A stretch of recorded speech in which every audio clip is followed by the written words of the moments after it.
What is going on, guys? Welcome to another episode of V4 Higurashi When They Cry Go. This is episode 13, and with me, as always, I have Blue Spade. So, picking up where we left off again. So, we pretty much start off back at the child welfare building, and pretty much everyone, I would assume this, everyone in town, have joined up to join in the protest to help Sadako out.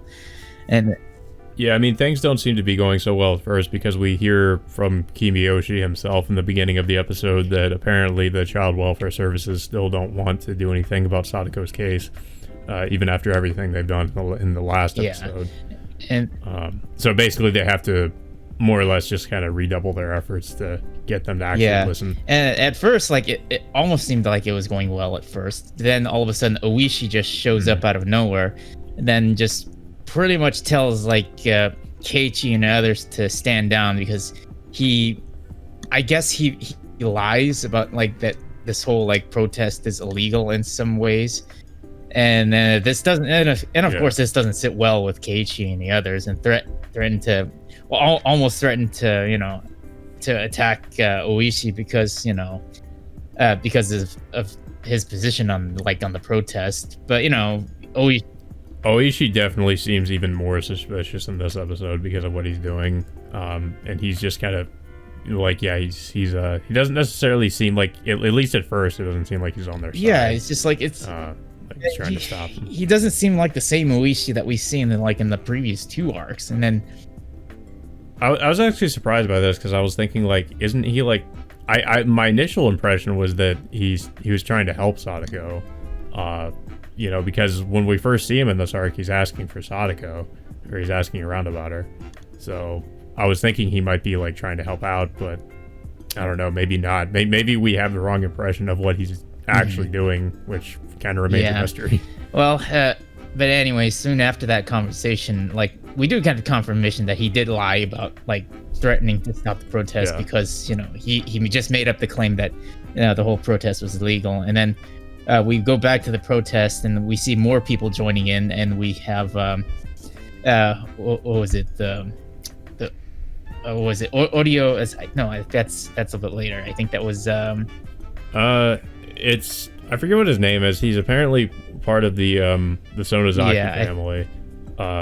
He's apparently a very influential person. He shows up with a lawyer. Oishi tries to step in and stop them again. But of course, the lawyer kind of gets him to step back because he cites a legal article that says there's nothing that says they can't assemble or something like that. So Oishi actually backs off, and Keiichi and the others actually get to actually go inside the welfare building. And of course the mayor also steps in with after being influenced by audio, and this pretty much influences the heads of the I do remember the part where the head of the child welfare services was saying at least from Higurashi Kai, where he was saying I'm gonna go on vacation, or I'm just gonna leave and go on vacation or whatever, when he's talking to the other guy. I do remember that part, so they actually kept that in. But yeah, so that Keiichi and the others actually confront the head of the child welfare services, and at this point I guess they're just willing to do whatever.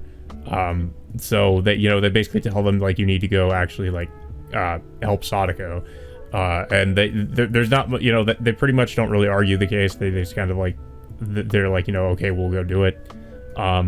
So it didn't really take much convincing, which makes sense considering they kind of were the amount of pressure, because the mayor himself just told them, hey, you need to do this. So that's basically what they end up doing.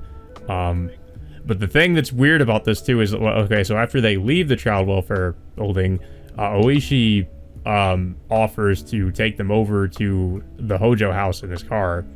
And then they all leave, and we assume at least that Oishi and the head of the child welfare services are actually going to go and arrest Sadako's uncle or whatever, but we don't actually ever see this play out, so we don't really know what happened. We can assume that might be what happened, but I would say Well, probably not, or maybe, Well, okay, maybe not. so I don't know. It's well, hard to okay, so say. what happened was Yeah. later that night, Keiichi gets a phone call from Sadako detailing of what exactly happened, and like once like the authorities like Oishi like comes in and you know and tried to talk Sadako's uncle. Like apparently she tells him that Sadako that her uncle like kind of flipped out and almost got violent with the police. So apparently she tells Keiichi that he got arrested and then got taken away. So that well Yeah. that's what she says. I was doubting everything. Like this entire episode, I was suspicious. Like first of all, I was suspicious of Oishi, and then I'm also suspicious of Sadako because I feel like she's not necessarily telling the truth. I know a lot of people have this theory that Sadako is behind literally everything that's been happening. I can see why they would have that theory, but I don't know. Oishi definitely seems suspicious as well, but it could also be a red herring, so it's hard to say exactly. Yeah, pretty much yeah. soon afterwards, like Sadako gets picked up by Rika so they all go to the festival with everyone else, and they all seem to have a good time. And then we get to the part where we see Rika's dance going on. Then all of a sudden, Sadako just takes Keiichi to like a quiet area, just pretty much asking for a favor, saying like, if you can be my new big brother or something like that. Yeah. Yeah. It like I don't know about your version of the subtitles, but mine I think because somebody else subbed, it was like a fan sub, and they actually said she said Nini instead of big brother or whatever they were saying for the past few episodes. I'm just not taking that whole big brother thing seriously. Yeah, because I know in the original she says Nini, and I think she still does it in series. It makes sense, for Japanese viewers, but just in terms of like for people trying to translate that part, it's just I don't know, it just doesn't sit well with me. But it's kind of weird because it just sounds like baby talk or something. It's like I don't know. Yeah, I know. It's just I don't know. It just doesn't sound natural to me. Like whenever I hear that, it's I feel like that was like some kind of creative decision with the official subs or something. Yeah, I don't know. I'm not really a fan of them like changing stuff like that whenever. I don't know. It's just like I'm just. Shows. Yeah, I don't know what. I don't know if they're just trying to make their own like an English spin on that term or just something like that. But I just don't think that was I don't know. It just sounds. Yeah, I know. But anyway, so like eventually like she takes Keiichi over to the house and it's all dark. Gosh. And I just thought to myself, this isn't I already thought to myself, something's bad about to happen. And then she takes him to like a quiet area in the house. Well, for one thing, that the house is all dark and it's like I was actually surprised the lights came on. I thought he was going to try to turn on the lights and they wouldn't come on or whatever. Well, that whole cliche. As soon as the lights go on, he gets hit in the head with a bat, and that's when I just completely flipped out and say, I think we both thought it was Sadako because I was like, my immediate thought was, oh, it's Sadako's going to reveal herself as like the mastermind, right? But no, it's of course it's Sadako's uncle. Oh my god! And like because he's about like he just really bashed him in the head like with blood just coming out of the back of his head. Then Keiichi just like pretty much like goes on the defensive and then like manages to knock him down and take the bat away from him and then just starts. I'm shocked he survived that. Well, he's just like going on instinct at this point and then just basically just bashed him, bashed Teppei in the head over and over again, just like he did in the original series. All while Sadako was watching though. Yeah, that's the difference too. Is Sadako actually sees this happen. But it's funny because we end up at the exact same place we were in the question arc for this, where he does end up killing the uncle. So it seems like it's kind of pointless. Like we went through all this like effort to try to save Sadako by not killing the uncle, and then we still end up killing the uncle. And then of course soon afterwards, like at first I thought he was dead at that point, and then he's got to be. Oh, yeah, you mean Keiichi is the Keiichi, uncle? yeah, as soon like he just like completely collapses and then like all motionless, like with his eye, with his eyes like. That's how it seemed when he with the scene in the first arc where he was stabbed by Rena, and it looked like he was dead, and then he was, of course, somehow survived. Same thing is true here. And this is what I mentioned before we started this review, is that there seems to be a common theme with how each of these arcs have ended so far. Keiichi ends up in the hospital. He is actually the only one who survives. If you remember in the original series, like Keiichi actually dies at the end of, I want to say, most of these arcs. But he actually survives in like the first 2 arcs, and then in this one too. And there's always so Keiichi always survives. In most scenarios, he's in the hospital, and he ends up hearing the details of like what happened afterwards secondhand from somebody else. In the first arc, it was Mion who told Keiichi that Sadako and Rika died, and then in the next one, it was of course Oishi that told him that a lot of his friends just were murdered. And then of course, and then again, this one we kind of have the same thing happening with where we're gonna see later where Rena showing up and telling Keiichi more or less the same thing happening. I won't say what exactly, but it's the same thing. Same thing happening. So I wonder if there's like a reason for that, like why there's this like kind of, like I said, like a common theme of Keiichi always seeming to survive each scenario, and him like kind of hearing secondhand what happened. We don't actually see it happen. We just somebody tells Keiichi. Like what happened, from Rena's perspective is that Oishi suddenly just came to the festival. Well, before that, Keiichi has some kind of memory loss. I wouldn't know if I'd say. Would you say amnesia? Like, I guess because he got hit over the head so hard. More than likely, yeah. Yeah, like because he can't, because the Oishi's partner is actually like comes in to talk to Keiichi and ask him if he remembers anything, and he can't remember exactly what happened after he went into Sadako's house that night. So he forgot everything after that. So then of course after that, so he's sitting on a bench, and then Rena shows up, and we learned from Rena that basically Oishi came to the Watanagashi festival, I guess, and pulled out his gun and just basically killed everybody but her. Just shot everybody. It was like that's just completely random. It's like it just comes out of nowhere. Like I'm like, what? Like what? I mean, I guess you could say totally out of nowhere, because Oishi has been definitely acting suspicious, but it's just like, I don't know. It just felt like a huge, like all of a sudden just a huge left turn, and we just hear about it happening too. Like we don't actually, see the bodies or anything like that. We just hear it from Rena. And that's kind of more or less where this ends. I was hoping for some huge like revelation in this episode, considering they're kind of going on a bit of a break after this. It was like a 2-week break. So I was kind of hoping there would be like some huge like cliffhanger revelation or something where we learned something about what's happening, but unfortunately no. It's kind of what I expected to, because I expected this to happen.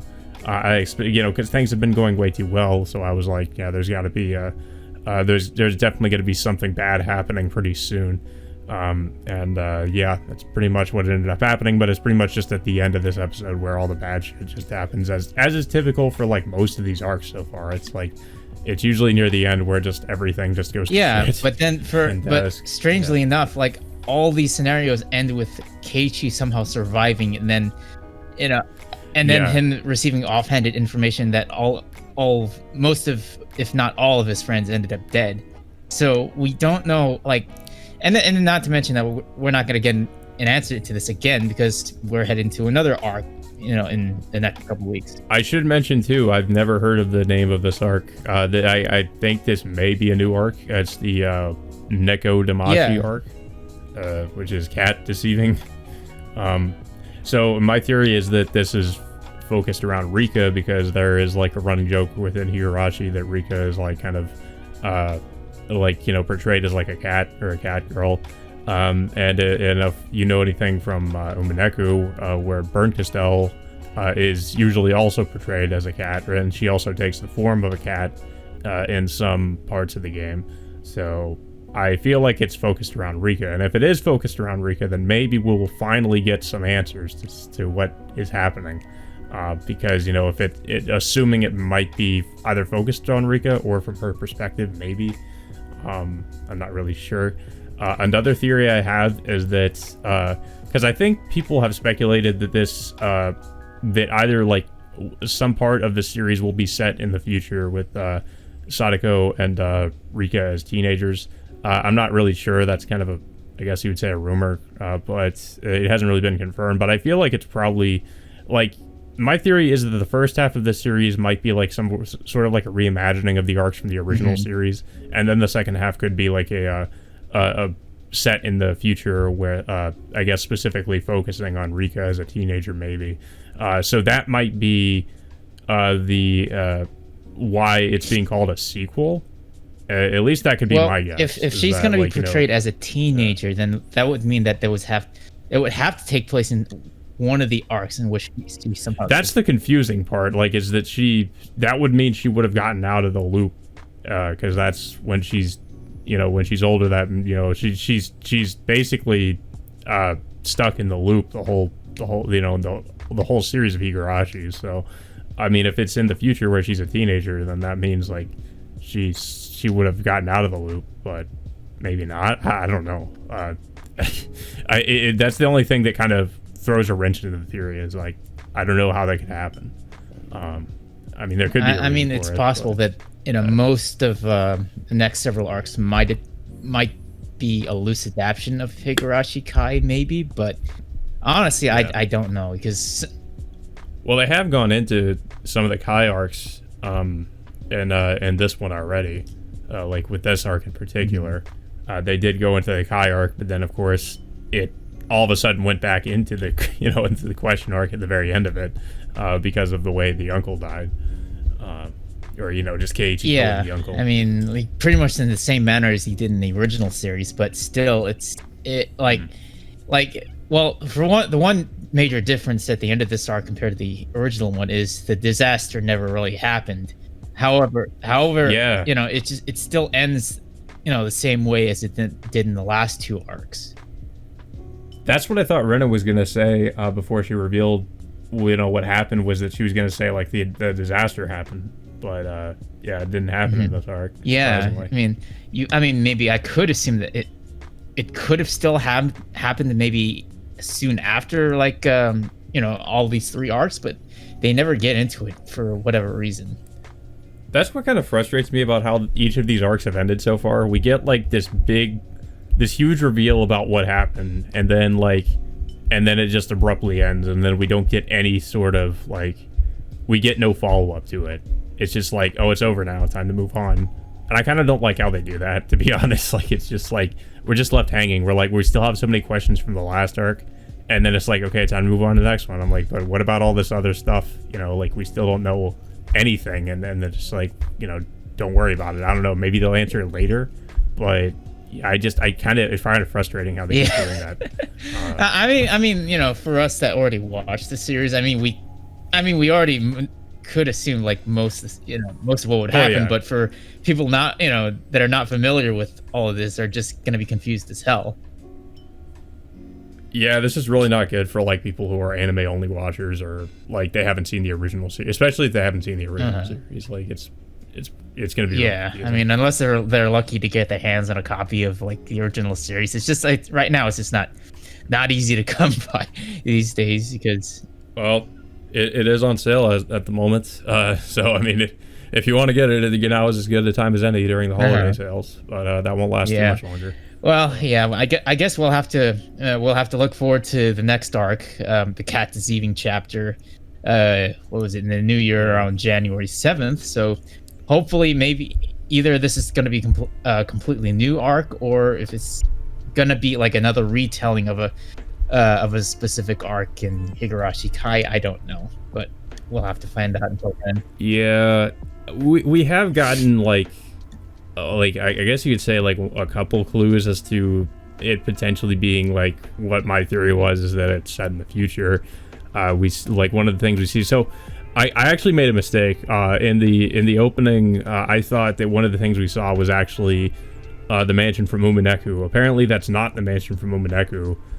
Somebody mentioned that's actually something called St. Lucia's Academy, which is the school that I think that Shion goes to, but it's also the school that I believe that Rika goes to when she grows up. I want to say that, at least that's what I've heard. So I guess it could be a hint, maybe not, but it's too early. It's too early to say, and there's just not enough clues to really go off of. But yeah, I guess we'll just have to see what happens. I mean, I am interested, considering I have not heard of this arc before. The next arc they're going into. So maybe they'll be something new, regardless of if it takes place in the future, so far or we if it's just haven't got any previews or any like special like visuals of what's gonna come up for the next core, because this, like, right now we are at the end of the first one. Yeah, I guess maybe sometime during the 2-week break we might get some, maybe a new visual that'll give us a hint as to what might be coming next. I mean, overall, what are your thoughts on like this first core in general? Like, honestly, a bit disappointing. I was kind of like going in expecting something actually new. And, like, we have gotten new things, but it's just it feels more like it's like a twist on the original arcs, more so than like something completely different. I don't know, like it all of it feels very familiar. We have gotten like some interesting things happening, but just not enough answers to what may actually be going on. So it has definitely left us with like a ton of questions. I'm kind of hoping that maybe in the second half of the series we actually get like some satisfactory answers, or if not, they could be like doing another version of Kai. I kind of doubt it, but I'm not sure. I don't know what to expect next, honestly, because I mean, I kind of hope it doesn't keep following the same formula of like, we kind of get sort of the same thing, and then we get, kind of different things sprinkled in, either taken from Kai or maybe some new things, but not really enough to, to really justify a new series, in my opinion. But that's kind of been the main disappointing thing for me, is just that, like, just not enough new stuff. It's just kind of been like, there's been some new things here and there, but I just don't really know the reason for it. Like, what's the point? I mean, like, that's kind of what I'm waiting for, is like, why are we doing this again? I don't know. That's kind of my thoughts so far. Like, I mean, animation, like, okay, so in terms of like art style and animation, visually, it's definitely a huge step up. Like, that, I will say in that regard, is better. Story wise and character wise, not, in my opinion, not really. Just because it seems like it's just too reliant on kind of just doing the same thing over again, but in a somewhat different way. Yeah. So I guess so far, like, I would say it's kind of just average at best, because it just has not really done enough to differentiate itself from the original series. So I don't know. What are your thoughts so far? I thought it was like like you said, visually it's a lot better than the original series. I mean, they're not making like those like weird over exaggerated faces from time to time, but it's just like them having to recycle most of everything else from the previous arcs, and then strangely having to just have it end the same way as like all the other arcs, with Keiichi surviving and then everyone else dying like off camera for little to no reason at all. It's just, I don't know. It just felt repetitive up to that point. So what I'm hoping is they just at least try to do something different, and then at least like move the plot a little bit more forward in terms of like where they're going, like maybe similar to like with Higurashi Kai in most aspects. I pretty much could totally agree. Like, in the second half, I just want them to go a different direction with the plot. I mean, if the name of the next arc is anything to go by, I'm crossing my fingers. Maybe it'll be something new.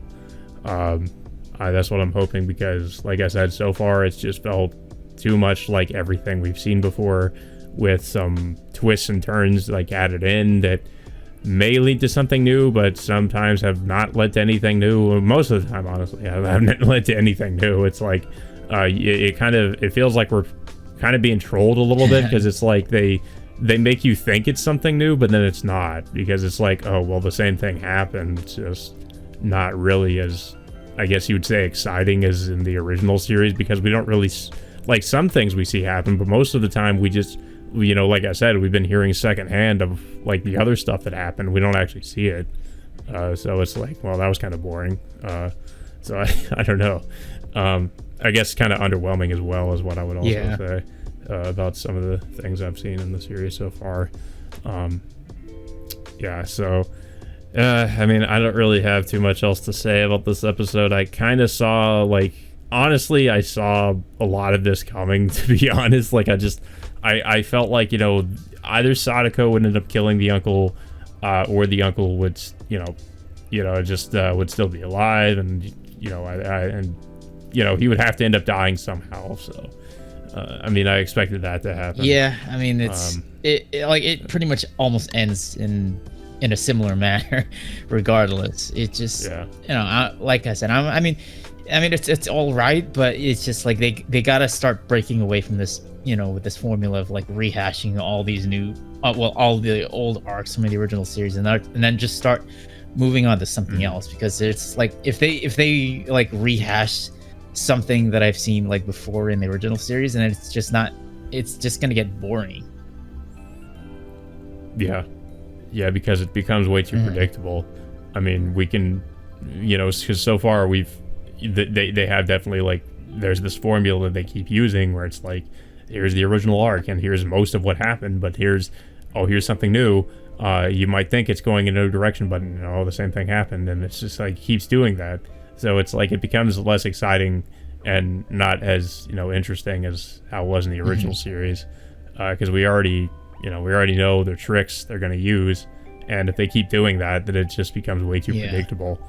So I kind of hope they stop doing that in the second half of the series, and actually give us something new, because the title is he is also like Higurashi New, and I feel like that's an ironic title, because so far it has not really been a lot of new stuff. Maybe it'll just. I guess what I could say as a closing thought is, like, I really hope it redeems itself in the second half, and we actually get new stuff, and it's like a reason why, like I said before, like why all this is even happening in the first place, because that's like been the biggest question so far, is like, why are we going through all this again? There's been so many theories, and there hasn't really been any confirmation of anything so far, and we're still very much in the dark. I have to get back to you on that title part. Is technically it's called Higurashi Cry Go, and Go, like in Japan, means karma.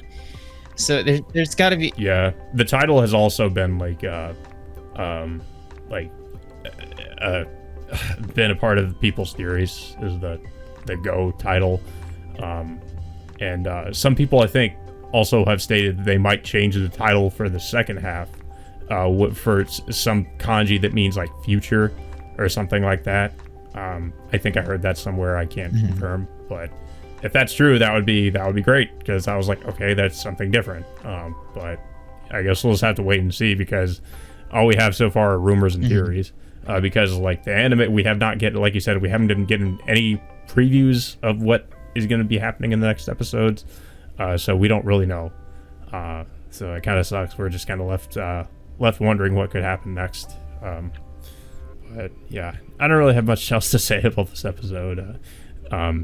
Like I said, the first half of the season, I would say it's worth watching. But I think people are still going to be disappointed. It might not be as disappointing if you watch it all, like, because in one sitting, as opposed to how we did it, as to having watching one episode a week and then waiting for the next one, because it just gets more annoying when you do like one episode a week and you're like, well, this is getting just like, why am I waiting to watch this episode when I already know what's going to happen?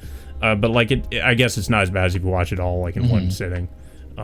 So maybe people who are just like, who are just waiting for the first half of the series to be done to watch it are not going to feel the same. But in my opinion, it's just kind of been, it's been okay. I guess that's the takeaway. It's all right. It's not anything amazing though, unfortunately.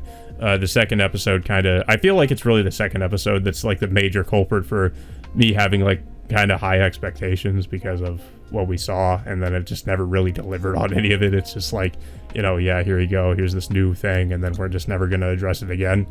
That was kind of the annoying part too, is like they brought that up and then they just never talk about it. I mean, so. Hopefully they'll bring this up again, maybe in the next arc, maybe, but we'll have to wait and see in 2 weeks. Yeah, but I don't know if you have anything else to say about this episode in particular. No, not really. I pretty much said all I needed to. Yeah. Well, yeah, so that all being said, I guess until, what was it, January 7th? Yeah, so I guess until then, we will see you all next time.